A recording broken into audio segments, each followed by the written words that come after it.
The new Tynecastle Stadium provided the ideal theatre as the drama of season 95-96 unfolded. Supporters of the club have long grown weary of false dawns, and yet as they both despaired and rejoiced, ultimately they could be satisfied by the progress achieved by the new manager in his first season in charge. Well, obviously I knew coming into the club that Hearts have had a couple of bad years. I mean, going to the last game of the season to avoid relegation. I know the Premier League's very tight, and one or two results can keep you down there and lack of confidence. But really, a club of this standing shouldn't have to fight down there at the bottom of the league, and we had a lot of work to do. That work began in earnest with the start of the league campaign. Early in September, Jeffrey's former club Falkirk visited Tynecastle. Alan Lawrence pounced on a pass from Alan Johnson to open the scoring. 7 minutes later and it was 2-0. The ball played forward to Robertson. Back to Hamilton and his pass for John Cahoon. Converted in some style by the veteran striker. Cahoon picking his spot behind Neil Ingalls. Alan Johnson really was in magic form for Hearts. Watch this mazy run. And it led to goal number 3. A perfect cross for John Cahoon. The header. Hearts' fourth came from the penalty spot. Leached through to Lawrence. No question about that decision. Penalty kick.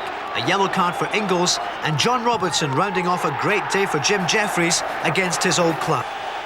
Defeats at the hands of Thistle and Celtic and an exit from the Coca-Cola Cup followed that month. In October, Hearts went to Easter Road. It was strange because obviously my first derbies as a manager, and the first one was that we'd come off a bad defeat with Celtic and we had to go and play Hibs, and I felt we played very well. So just under 5 minutes of the first half left. Still no scoring. Here come Hearts. So it's Robertson clipping it across. McPherson's there, and David McPherson scores for Hearts.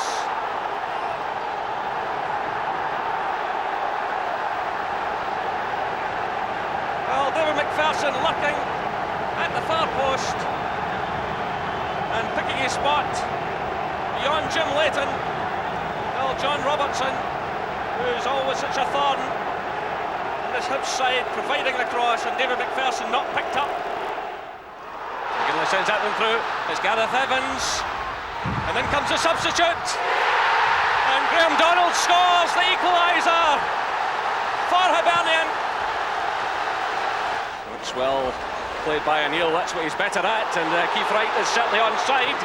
It's Wright taking on Winnie, teeing it up, and Pat McGinley scores for Hibernian.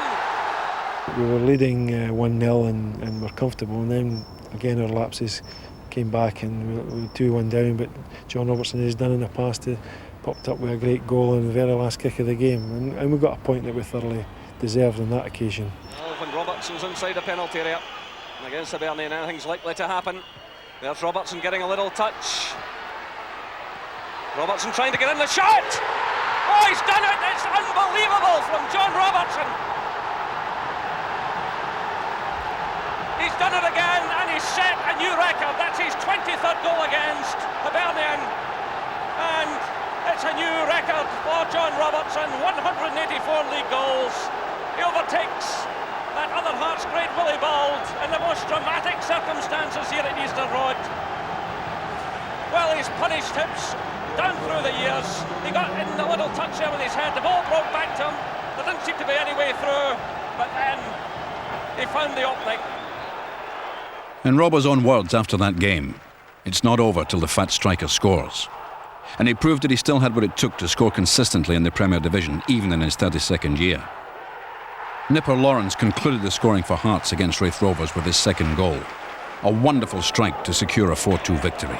Only one win and 4 defeats in October left the club in a perilous position. We're coming in, there was obviously the euphoria and we let things ride along, but it came back, and we, after 9 games we ended at the bottom of the league and it looked like a long hard struggle. So the change that I thought would need to happen before I got the job, then we just had to get on with it, and we know the resources at the club aren't that good at the moment, but I knew that before we took over, so it had to be a lot of change really, and sometimes in the short term, just to get people to realise that that's what had to be done.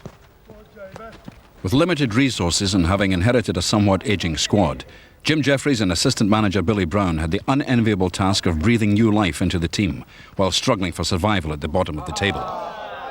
In the wake of the Bosman ruling, Jeffries cast his net wide and drafted an experienced French keeper Gilles Rousset. The next recruit for his Foreign Legion was the uncompromising former Serie A heartman Pascal Bruno. The manager's most daring move was to blunt some of the youngsters already at the club.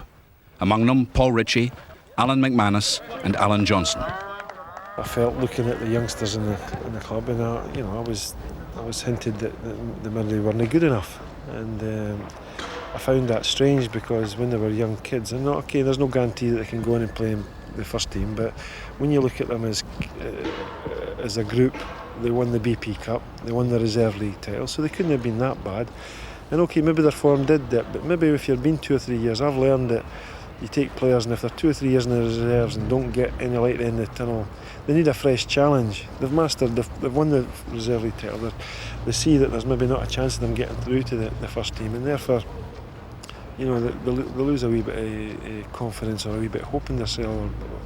So we gave them the challenge. We said, we know the resources, we're going to make change. If it doesn't work out, we've lost nothing because we're not successful anyway.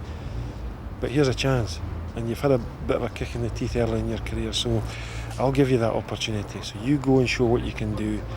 And we started with the changes we're making. Gary Locke, who was a very popular lad about the club with the older players, and great respect for him. A die-hard Jambo, and plays like he does in training, and I have a lot of time for him, and I thought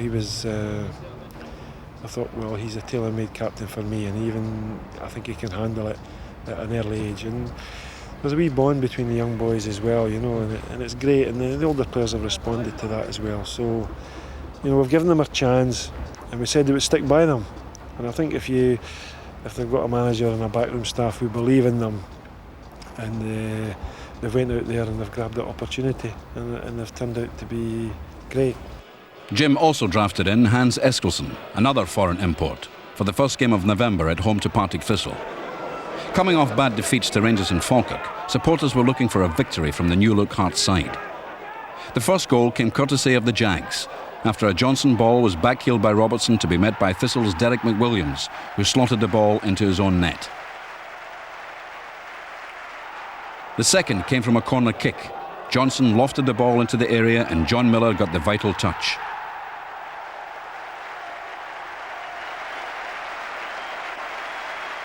A determined John Robertson somehow found his way through the Thistle defence to contrive a third goal from nothing. As the ball broke, Eskilsson was there to stroke home a debut goal.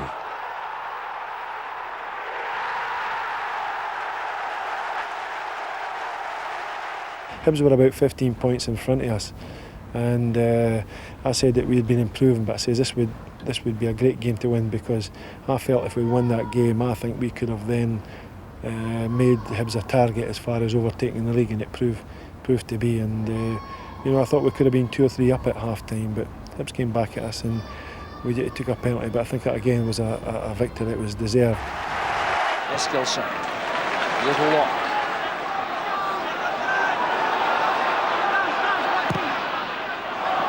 That's awkward. Deadly finish there. John Miller appearing late in the box. Jim Leighton appear to be caught in two minds. The Hearts have taken the lead.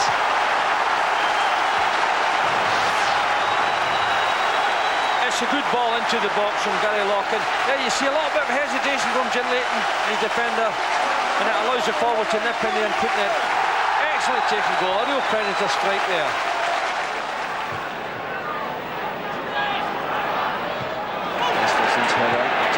Chris Jackson. Hunter has McAllister free outside him.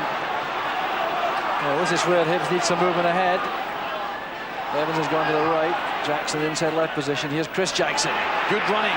Chris Jackson going all the way himself. It's a great goal by Jackson. The equaliser for Hibs. Chris Jackson's first goal of the season. Here's Steve Fulton now with this free kick. John Miller's a big threat. Very good near. Stephen Tweed did well. Poor clearance attempt by O'Neill. Lock. Penalty kick's given. Fouled by Millen.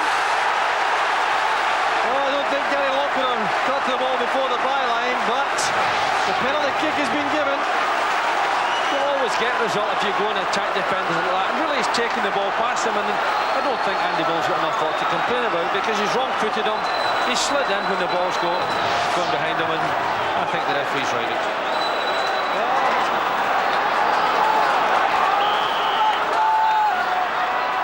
Here comes Robertson. No answer to that. The power was too much for Leighton. John Robertson's penalty goal sealed another memorable victory over Hibs to kickstart Hearts' league fight back. Over the years, there have been many crucial victories over Hearts' city rivals. In the late 80s, the Jambos began an unparalleled series of games without defeat against Hibernian, which spanned 6 seasons and 22 matches. We will return to current action in due course. But for the moment, sit back and enjoy some unforgettable moments from the archives. A celebration of some of the games and the goals from that magnificent undefeated run.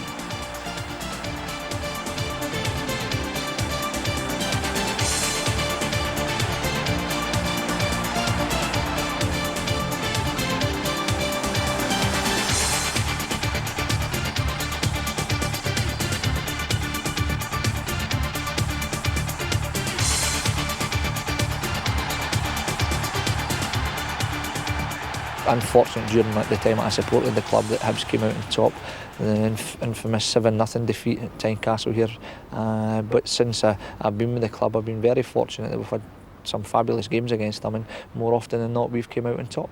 You know, I've been a Hearts supporter and player, and as I say, I know the rivalry well there, and it was no different if you know, you're feeling as a manager as you are when a player. When you're out there, at least when you're a player, you can go out there and do something about it.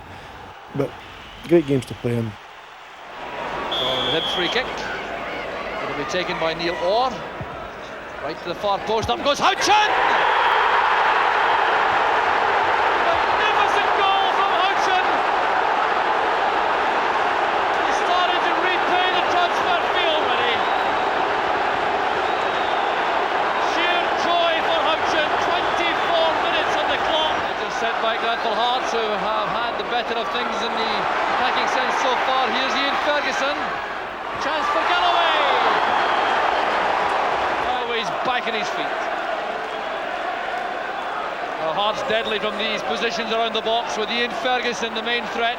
Bannon also deadly with these swerving free kicks. 5 in the wall. Bannon leaves it. There's Ferguson. Now Bannon!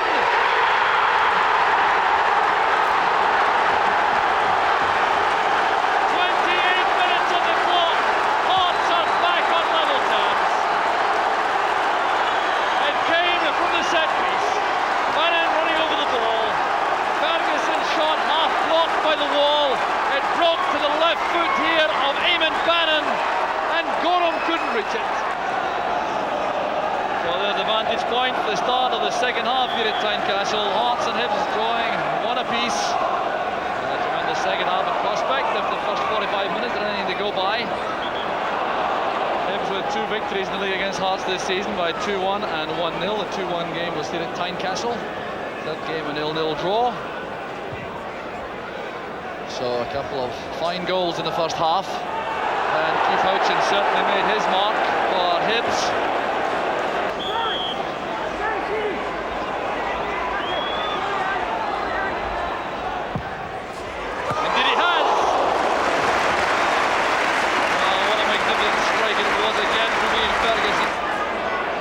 Collins winning it back for Hibs.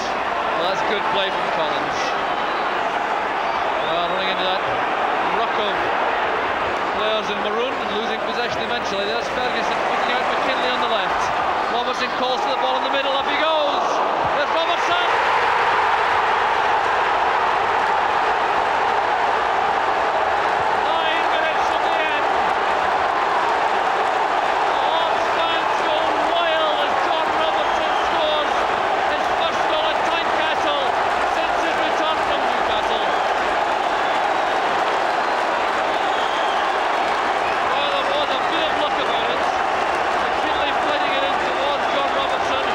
Was trying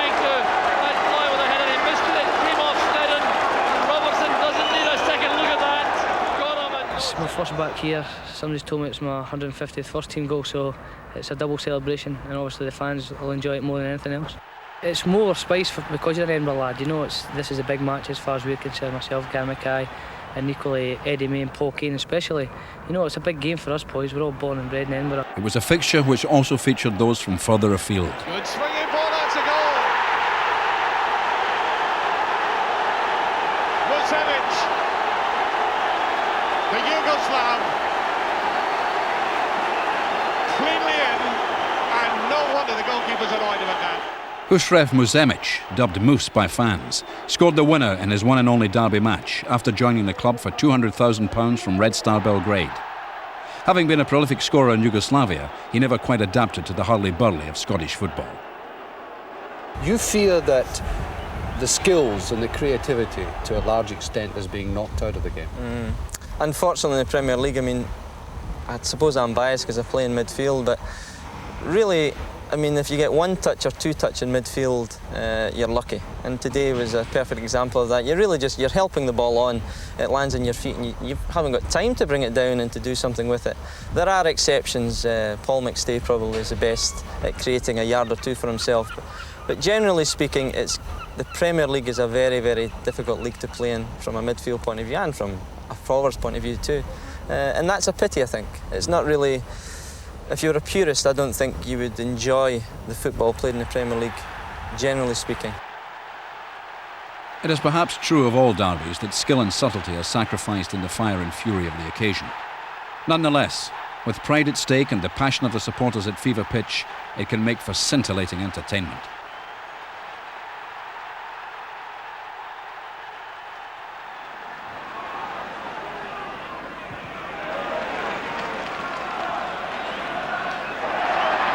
Going in on McCleary, no free kick given. His head was low as Collins made the challenge. It's Foster now breaking on the right for Hearts. And a beautifully timed tackle again from Neil Cooper. Here's Cahoon. Now Foster pulling it back for Bannon. 32 minutes gone, the Hearts fans go wild as Eamon Bannon gives his team the lead. Coon did well, sidestepping away there from Neil Cooper. The shot ricocheting there into the path of Foster. This is a great pullback by Foster. Bannon coming in, Gorham going to touch, but he couldn't keep it out. And Hearts are in front. Well, Bannon's second goal of the season. And it's free kick which Hibs have taken quickly. There's Mitchell looking for Archibald. Hibs have equalised. Steve Archibald's first of the season, and beautifully finished.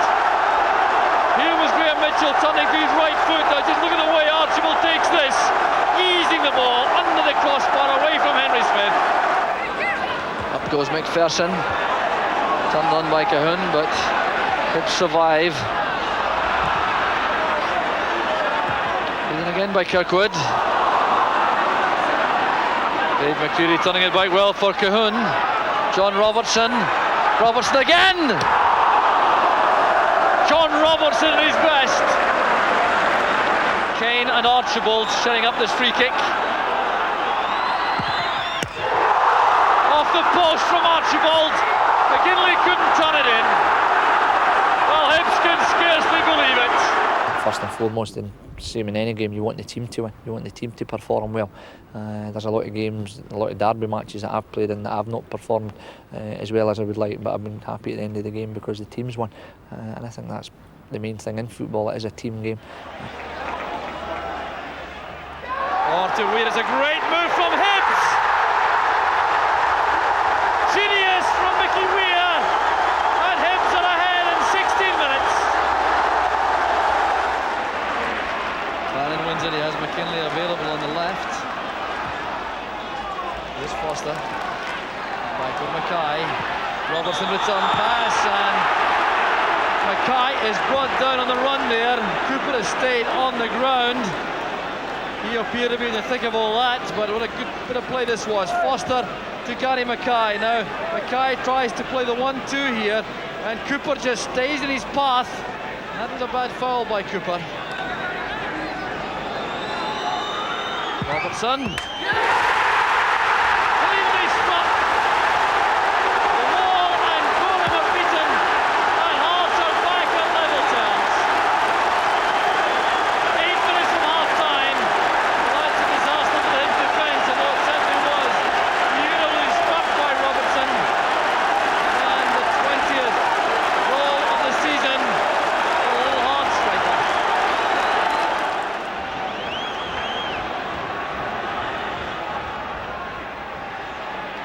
Helped on there, the header from Robertson.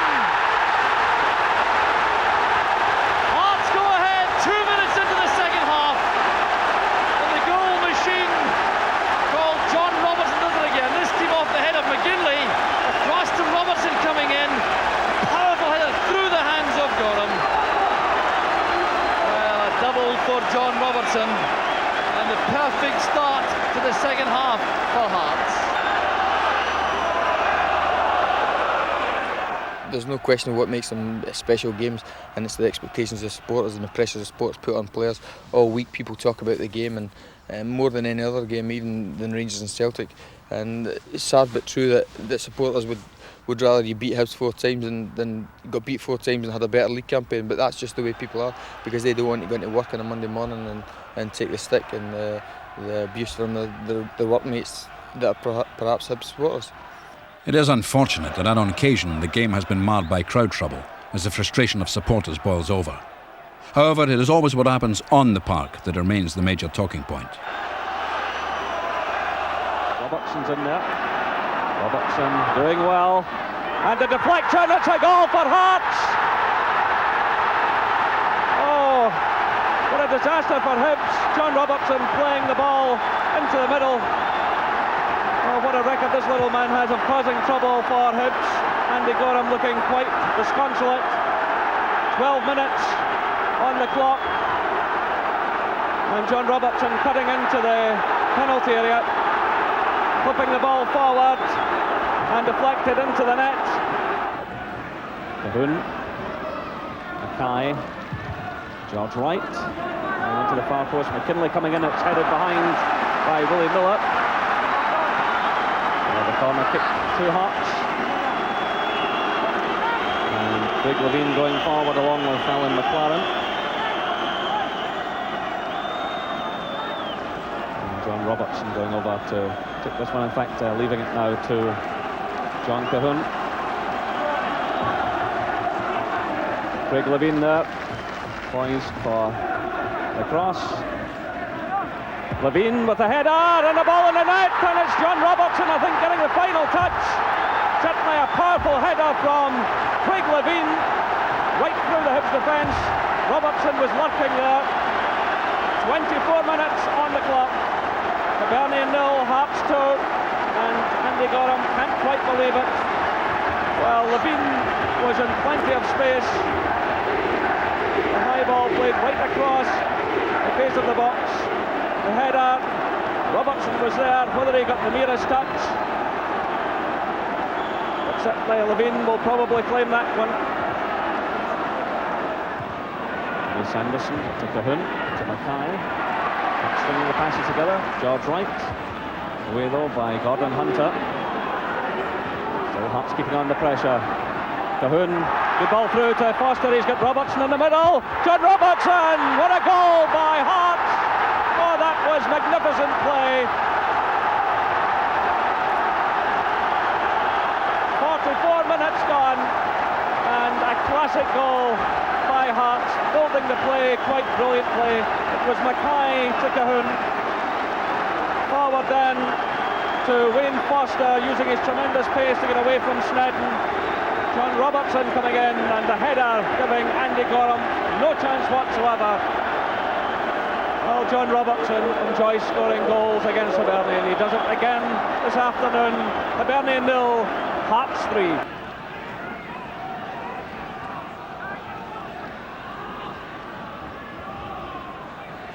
Just trying to build some play. It's Graham Mitchell. Away by Sanderson. Hamilton with the drive and a magnificent save by Henry Smith.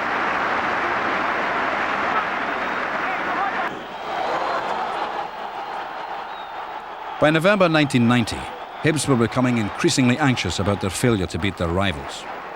On this meeting, they opened the scoring with a goal from Keith Houchin.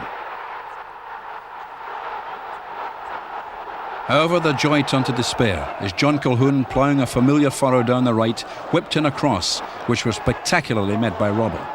Neil Berry popped up to meet the rebound and secure his place in the hearts of the Tynecastle faithful. Favourite one for myself was the one that we won 4-1 at Easter Road. I think it was the first time that Sky had shown a live game, a live Scottish game, and we went down to Easter Road under Joe Jordan's managership, and we won 4-1.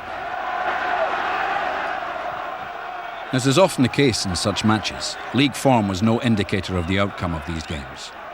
Despite some indifferent performances under manager Joe Jordan that season, the side had still inflicted 3 convincing victories over Hibs. Perhaps the most memorable and satisfying of those came as the festive season was drawing to an end. Here's Gary Mackay.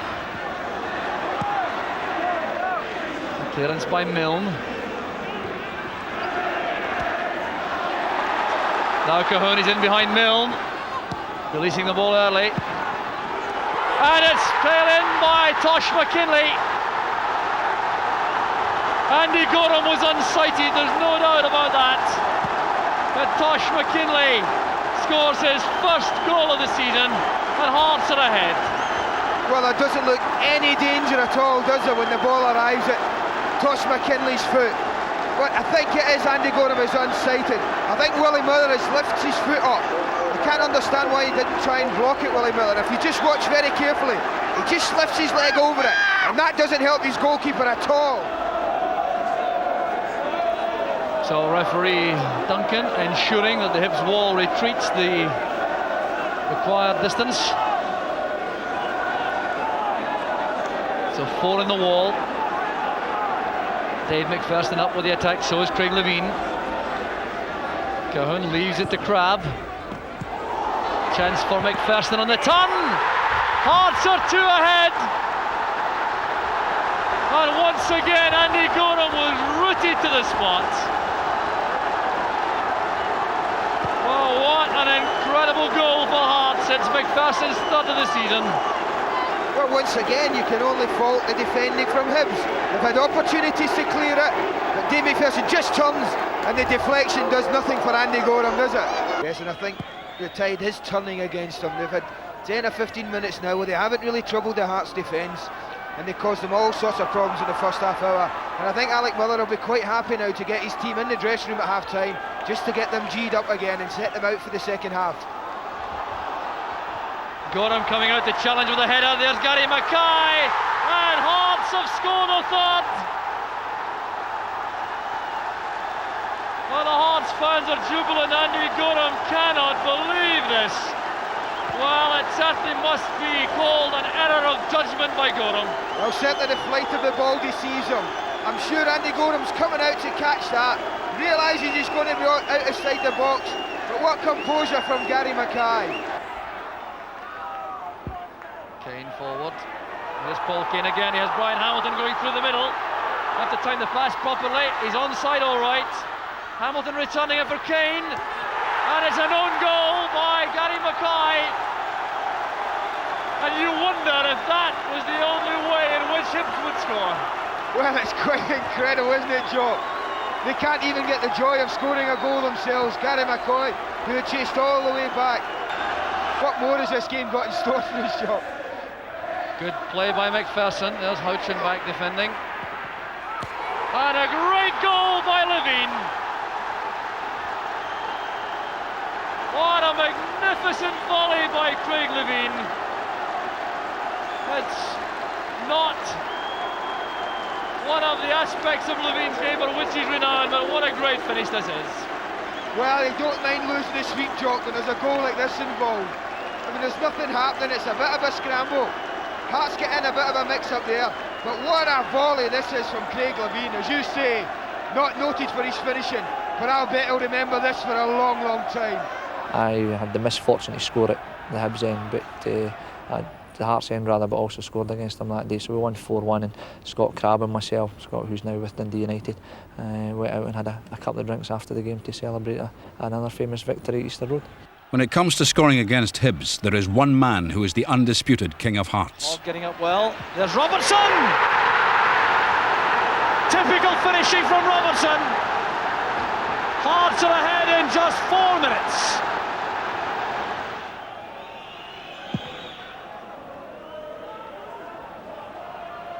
Evans looking for Weir. The marker is right. That's a careless one. Here's Keith Wright. Hibs are back on level terms. Come on, David, play the game. You don't get back to the best.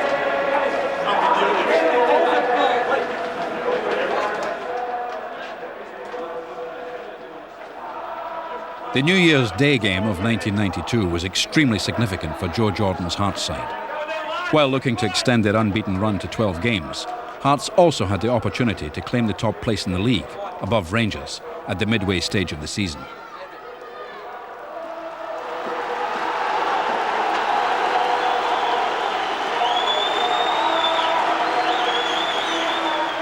As usual, it was a game full of controversy and incident, with a number of talking points after the dust had settled.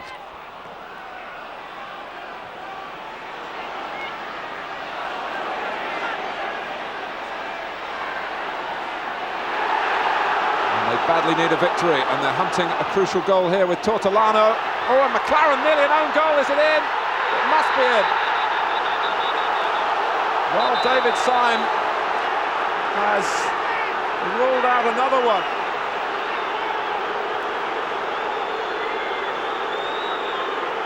An amazing episode, right on the line. Well, Hibs looking more and more dangerous as the game goes on. A terrific little ball in here. McLaren slides in, knocks off his stomach. Smith lets it, slips out his hand a little bit. Well, I don't know. I didn't see a great deal wrong with that. Was it handball? It must have been difficult for the referee to see it in front of all those bodies.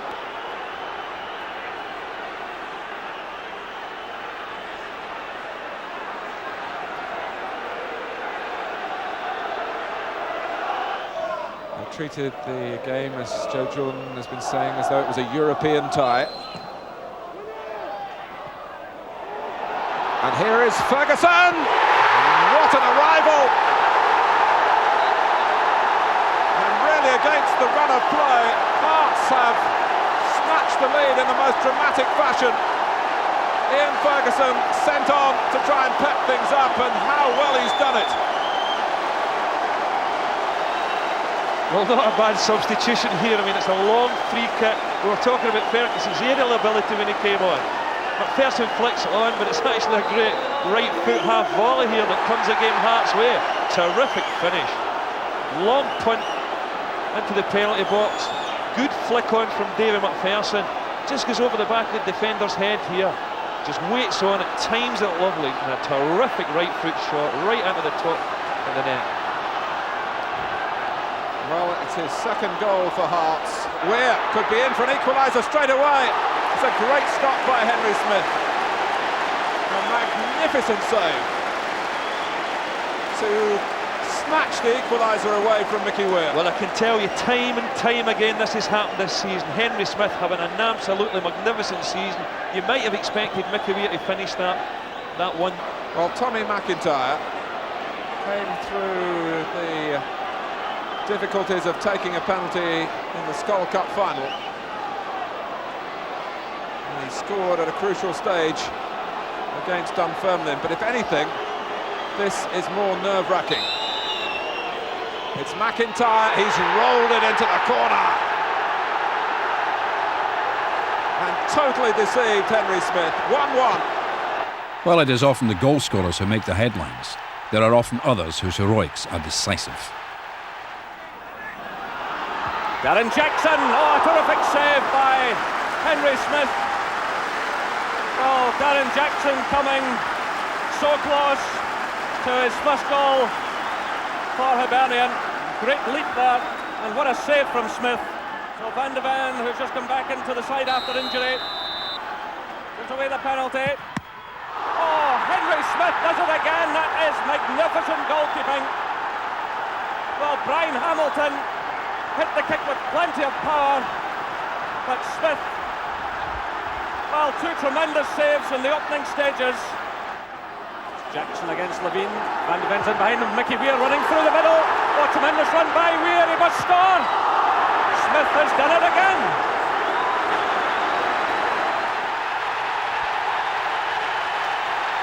And now there to Mackay. This is Van de Ven, now Derek Ferguson.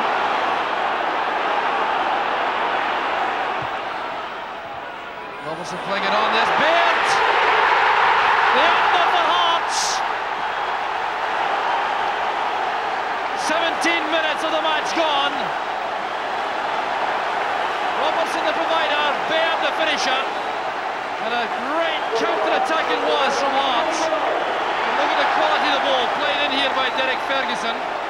Mitchell had to watch the ball to the right flank. Robertson helped it on. No one picked up Baird on the run. And a deadly header beats John Burridge. Once again, Hibs have left three players on the halfway line, Jackson, Weir and Evans. Forcing Hearts to think about that. Mitchell's header. Hibs setting themselves for a counter-attack if they can get possession again. But it's back with John Robertson. And it's missed by Burridge.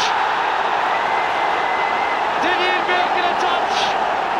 That's the only question, but it's an error by Burridge without question. And right on the hour mark, Hearts go ahead. Well, John Robertson taking the credit for this. We'll see from this move whether Baird got a touch on this. Well, the answer is he didn't. The bounce deceived John Burridge, and the goal goes down to John Robertson. Again then, Mitchell. Clarence sending it back, but Keith Wright trying to get there ahead of Nicky Walker. Breaks free there, the keeper is brave. Here's Keith Wright. The chance is on, it's off the post to Mickey Weir, and blocked on the line by Hogg. Nothing going right in front of goal for Hibs. Season 93-94 started with an early encounter with Hibs. Justin Fashanu, whose personal life attracted more attention than his footballing ability, began a move which was continued by John Colquhoun. The ball broke to Gary Locke, who had time to look up and find Alan Johnson in the box. Johnson, who had come on as a substitute, immediately endeared himself to Hearts supporters.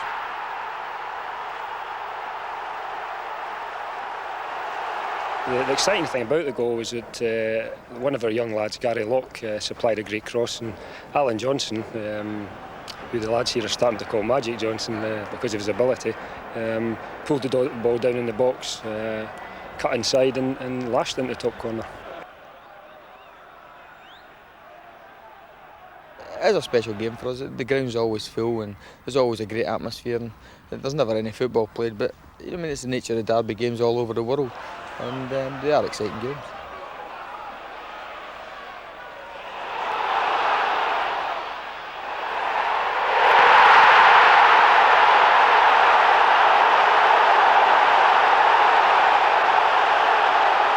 I've scored two against Hibs on a couple of occasions, one from the farthest I've ever kicked the ball. It was over 30 yards.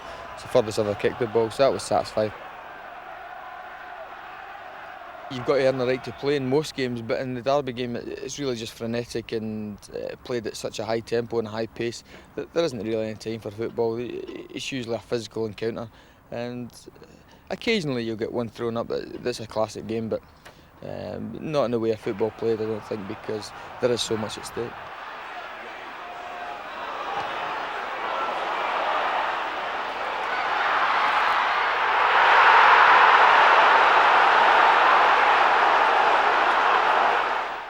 A lot of games because we've had such a good run, and you always remember the good times rather than the bad times. Wayne Foster's winner against Hibs in the Scottish Cup was special because we had been outplayed for long spells in the game, but at that time we seemed to be able to do that to them, be outplayed and then come up and sneak a winner. Robertson's layoff, looking for Colquhoun. Good play by McKinley, Robertson's onside. Well, that's good play by Robertson, and a very fine block by Jim Leighton. His first serious save of the match. Hearts' last game in their run ended in a goalless draw. It was their 22nd game without defeat. It's unprecedented in any City derby that I know of to go that amount of games without a defeat. And it was, but the funny thing was it was really hit them really hard when they actually beat us, which was strange after 22 years. I think they said, "Oh well, it had to happen sometime." But that's just the nature of supporters in these derby games. But it was a fantastic run, but we used to get out knowing that we wouldn't get beaten. They used to get out knowing that they couldn't win.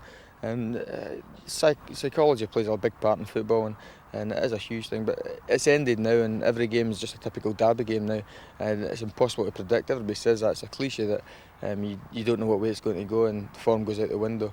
All those cliches are true. Because it's just what happens on the day. To go that length of derbies in any derbies is fantastic, and that's something you can't take away from them. So the club can be proud of that record, and hopefully we can start off and maybe try and beat that record and make it 20 equal it or 22 or even better at someday. But it's going to be a difficult one to beat.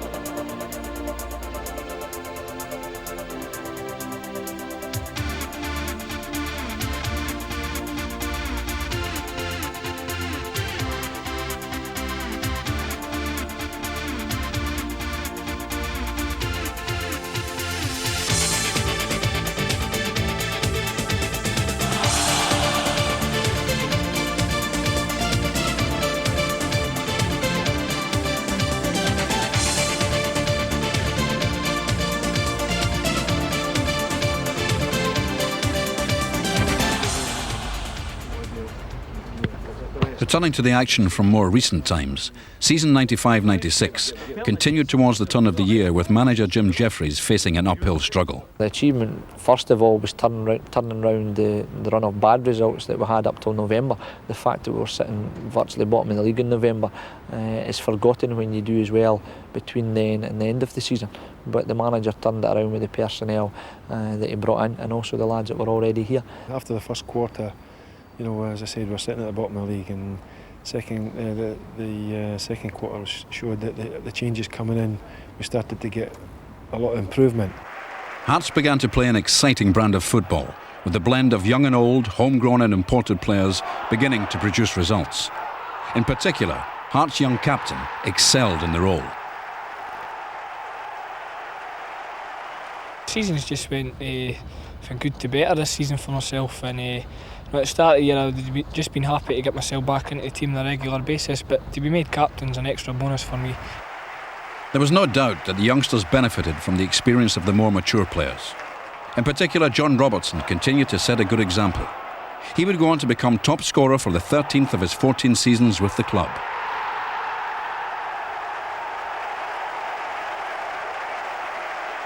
Brought one or two different players in, and the young kids got a chance, and people split the team into three compartments last season. It was the older lads like myself and Davey and Gary and John, and then the young kids like Paul and Gary Locke and Alan Johnson, and then you had the foreigners. But it wasn't really to do with three compartments, to do with everybody pulling together as a team, and I think we got the best out of our ability last year.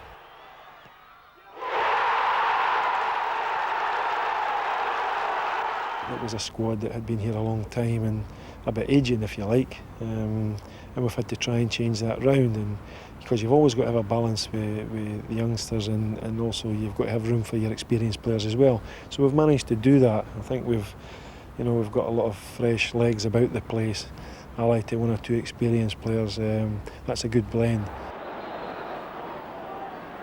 Young Alan Johnson was proving to be a revelation, beginning to turn on the magic more consistently. With a regular first-team place, his confidence increased, and he excited supporters with his dazzling talents. A big difference for last year. Gaffers gave us a bit of confidence and says if we play well, we'll keep our place. I think that's been the major difference.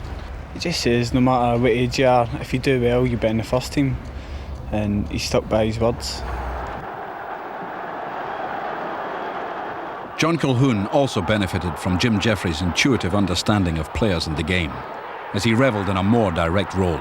After the last season, I was pushed through the middle after I did quite well coming on against Aberdeen, and I'm really enjoying it. I was becoming a bit staid and a bit stale playing out wide, because after so many years in the Premier League, people defenders are not that daft. They realise what's happening and what you like to do. But going through the middle, I can use a little bit of what I've learned over the years, and I'm really enjoying my football. And I've got another year here, and I'm just going to take it as it comes. I'm enjoying it just now, but when I stop enjoying it, hopefully I'll be able to stop playing.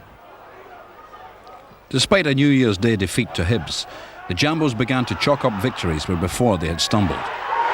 Alan McManus scored with a brave header at Firhill to take the points and avenge an earlier defeat there. The season was now entering its most crucial phase for Hearts. But I always said that the third quarter would be the most important one. And in that third quarter we had our last 7 fixtures in that quarter, we had 5 at home. And you know, with a league as tight as this, you know, there's a lot of draws can be thrown up. But we actually won a lot of matches, particularly in that period. And obviously a big difference with picking up 3 as opposed to 1 point. So really, you know, when I looked at it and said, well, 5 of those games at home, if we get the lion's share of points, then that would be great.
I think like when I first came here, the club, we were right down the bottom, so we were, and I don't think there was a lot of optimism about the way the things were going.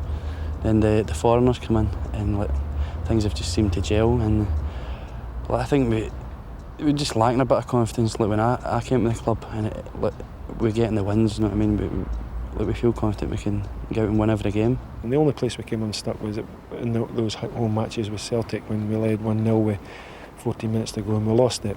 And we're a bit disappointed about that because, you know, we had Rangers on the following Saturday, but, you know, football's a funny thing, and we go to Ibrox and play the best we've played this year and get a 3-0 victory, so that evened it up. There's Neil Poynton with the header. couldn't quite direct it towards Colquhoun, but John Colquhoun is battling away. He's beaten Petric. Alan Lawrence inside, Johnston making ground in the middle. Return pass, Colquhoun again. It's cut back. Alan Johnston has scored. 7 minutes gone, and Hearts have shocked the Rangers support with the opening goal. It's Alan Johnston. He's been in superb form, and the Rangers defence won't be happy about this at all. It was sluggish stuff from Petric. Colquhoun got the second chance, and his cutback tucked away by Johnston. Really, Rangers had opportunities to clear here, but John Colquhoun was going to make them pay, and Johnston took the chance. They call him magic at Tynecastle. Forward from Poynton, Johnston through the middle. He's done it again. It's Johnston's second. And out of almost nothing, Hearts have struck blow number 2. The Hearts fans jubilant. Their team is 2 up. It was played through by Neil Poynton.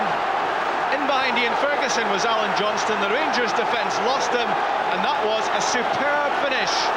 He's highly thought of, is Alan Johnston, and with that sort of cool finish, grim faces on the Rangers bench. A team really being vastly outplayed at the moment.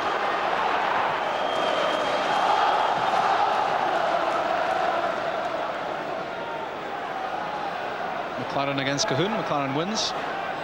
They used to be teammates. Now Charlie Miller. What can Ian Ferguson do?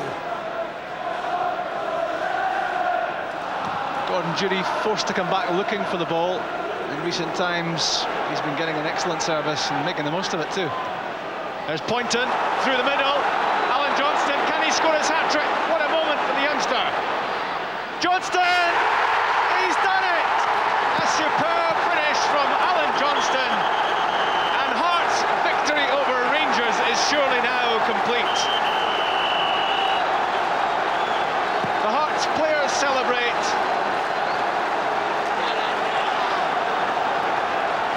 Celebrations on the Hearts bench as well, and Alan Johnston has a hat-trick he will long remember.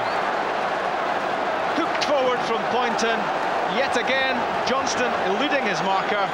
Bags of time, he made the most of it. He went round Gorham and he tucked it away. Well, the Hearts fans won't mind seeing this one again, but look at the room Johnston was given through the middle of that Rangers defence. But look at the cool head as well here for a 22-year-old. The Rangers fans heading for the exits already. They've seen enough. Their team 3 down.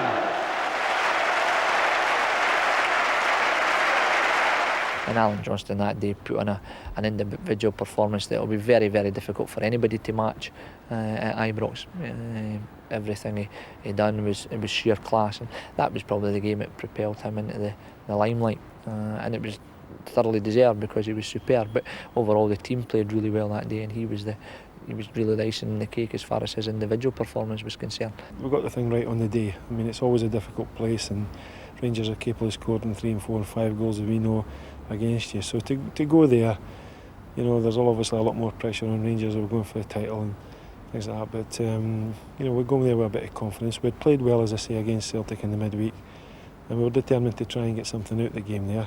But the way we set the team up, everybody played according to plan, and you know, then we had an individual performance from Alan Johnston getting the 3 goals. But it was a real team effort, and you know, you've got to look back on that game and say, you know, score didn't flatter us in any way, and we could have scored a few more. But as I say, we'll not be greedy, and that day we thoroughly deserved our victory. So it was nice, and you know, because Hearts haven't got a good record at Ibrox, so it was again pleasing to give the supporters something to go home and cheer at last after a lot of disappointments at Ibrox. If the scoreline wasn't a true reflection, it was because we hadn't scored enough. We outplayed them that day, and we outfought them, and we outthought them, and it was very satisfying.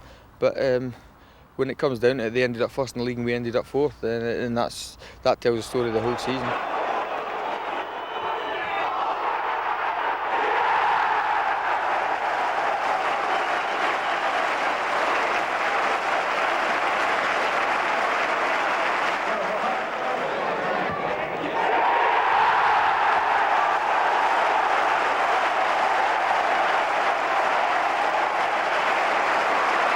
important what you're looking for over the course of the season, and what we did achieve from November was a level of consistency that we're hoping to match this year.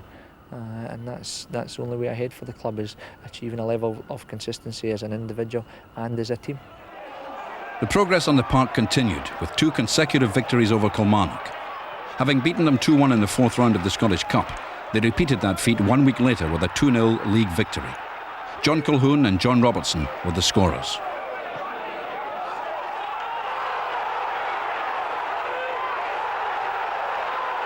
Through time we started to get, the wee signs were coming when near the end of the season we got people like Colin Cameron to go in there, and based on the success we had in the Scottish Cup and getting to the final.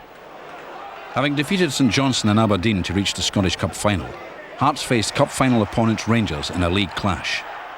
A spectacular strike from Neil Poynton put Hearts ahead, in the game inevitably tagged a dress rehearsal for the final itself.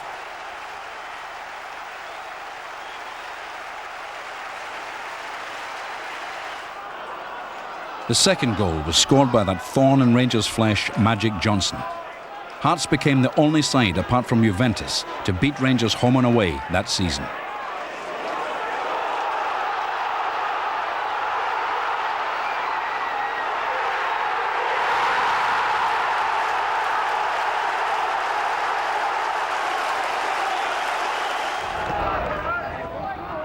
There followed a visit to Starks Park and another convincing victory from Jim Jeffries' men. New signing Colin Cameron opened the scoring with a simple tap-in after popping up in the box to take advantage of slack defending by Wraith. Neil Poynton pounced on a loose ball in the edge of the area and buried his drive in the corner of the net. Gary Mackay struck a memorable free-kick goal to celebrate his 600th appearance in a Hearts jersey. As the season came to a close, the only issue to be decided was that of who would claim third spot. A 1-1 draw with Aberdeen meant the Jambos finished joint third with the Dons. When you consider when you've got all these changes and things to do, I think if you said that we'd finish third equal and in a Scottish Cup final, and the way we were playing and the way the team was shaping, we've got to be delighted with that first season. As I say, particularly when the first quarter we were sitting at the bottom of the league. So pleased, and we've got to use that as a springboard to go in this year and try and do a bit better than we did last year. There were disappointments, with a stinging defeat to Rangers in the Cup final, and, in an illustration of the struggle Hearts must continually face, the loss of Alan Johnson to France. But I think it's even more difficult for a club like Hearts, who've nurtured his talents, and then within the space of probably a year really, when he came into the first team and was a focal point in the first team, within a year he's then departed the scene.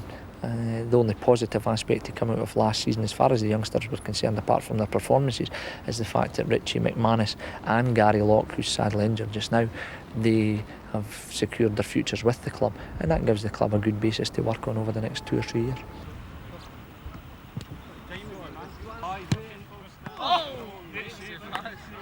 As the club begin a new season, Jim Jeffries' efforts to build a team which can challenge for top honours continues. In an effort to find the balance that is needed to mount an effective campaign, he has proved his prudence and good judgment in the transfer market, with the acquisition of talented winger Neil McCann from Dundee. Yeah, well, it's a while since Hearts have played with a left-sided player, left-sided winger, and so there will be a different sort of balance to the team when he plays. But he's exciting, he's quick, he runs at people. When he runs at people and does it very, very early, he's at his most dangerous.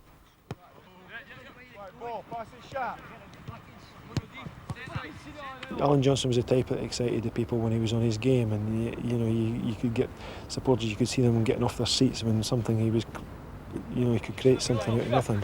And Neil McCann's exactly the same. I think he's shown that he's a player that can excite the people, and he can unlock defences, and he's got a skill and pace, great left foot, crosses the ball well, and so plenty of opportunities to lay on the chances for us there. Now we've got to capitalise on the outfield play that he can give us. So very pleased with that signing, and the bonus is that he's only 21 as well. So lots of hope for he has a good career with Hearts. We've tried to balance the whole club. There wasn't a lot of midfield players, for instance, and we've tried to strengthen that area, which is quite difficult. But players like David Weir, you know, who's doing extremely well. Colin Cameron, who's come in, Neil McCann. You know, these are relatively young lads, and you know, it bodes well for the future. The season has begun with Jeffries and Brown continuing to strive for the blend that will yield results. Already the signs are promising that that goal is within reach. Weir as well forward, gets a touch, and Hearts take the lead. Paul Ritchie gives Hearts the lead. Once again, David Weir is up there to see if he can cause some problems. The goalkeeper's under pressure, and that's gone in. Well, this is incredible. 14 minutes gone, 2 goals in the space of a couple of minutes. A complete miscue there. Chances on for Cameron. And it's there, and it's Ritchie again.